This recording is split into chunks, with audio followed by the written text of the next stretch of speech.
So the interactive communication process is every individual participates in the communication and each person listens and respond to the others, right? Normally broadly consists of 10 elements. It involves your message, source, encoding, channel, how it is sent, receiver, decoding, feedback, and noise. What is noise? We already know the message, source, encoding, decoding, channels. Channel is how you communicate, right? We discussed 6 elements in the past. We discussed about the message, that is need to be clear what you want to say. Source, where is it coming from, the context, why you want to say something. Encoding, how we write it out, how we say, what language is it, what kind of vocabulary you use. Channel, how do we deliver the message. It can be by email, can be by post mail, can be by newspapers, can be by website, can be internal memo, right, can be external memo, can be verbal. So you have different ways of communicating the same thing.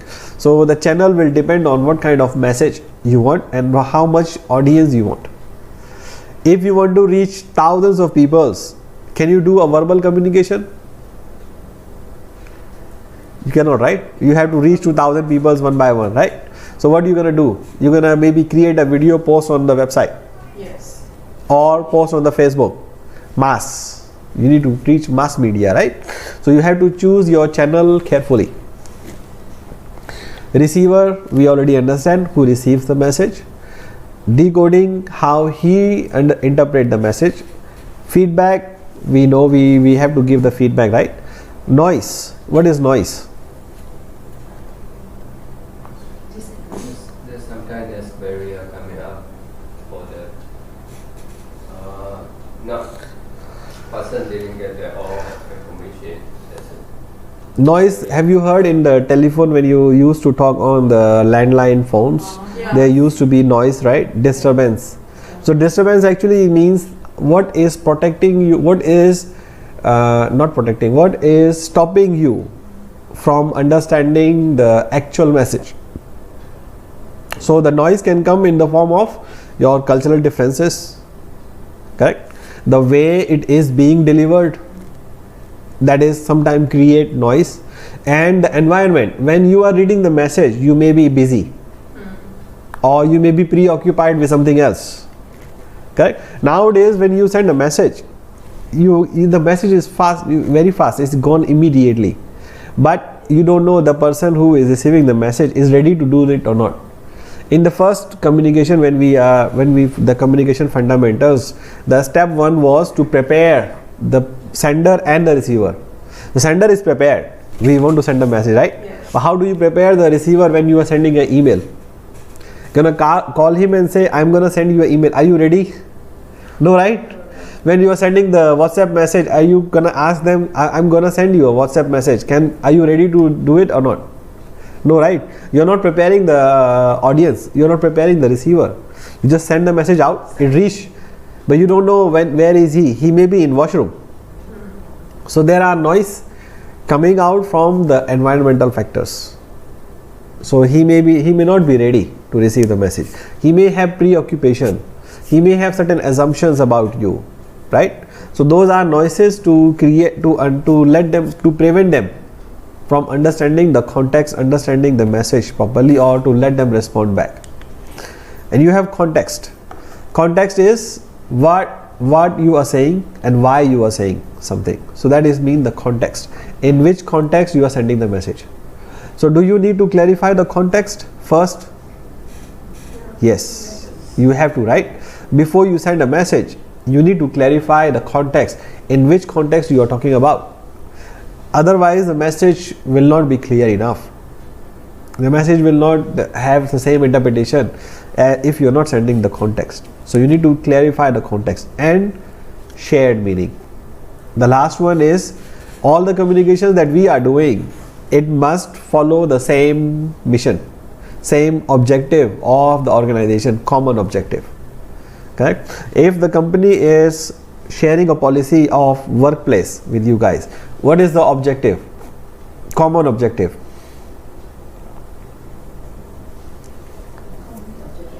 Common objective of sharing a policy of workplace.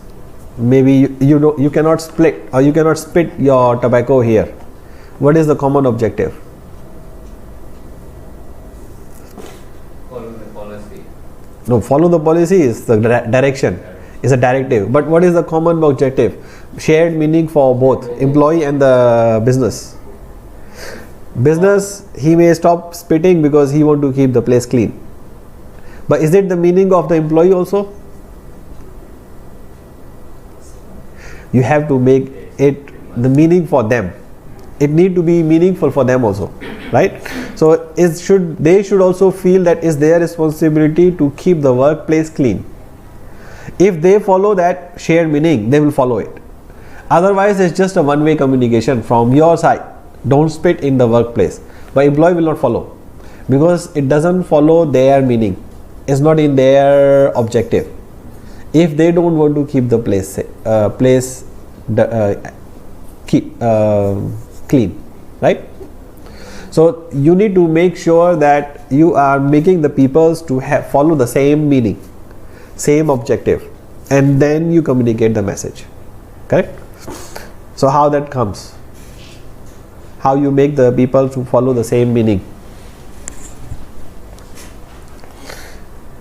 Train, coach them, right?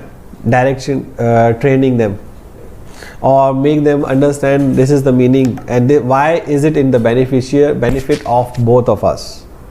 So if you want to tell your people don't spit in the workplace, it's gonna be dirty, what you need to tell? It's just not that keep clean. You need to tell them why cleaning is important. So it will spread the germs, it will look dirty, it will look nice, there will be smell. Then the people will realize, yes, we should not make it, right? We should keep it clean. So shared meaning will come from persuasion.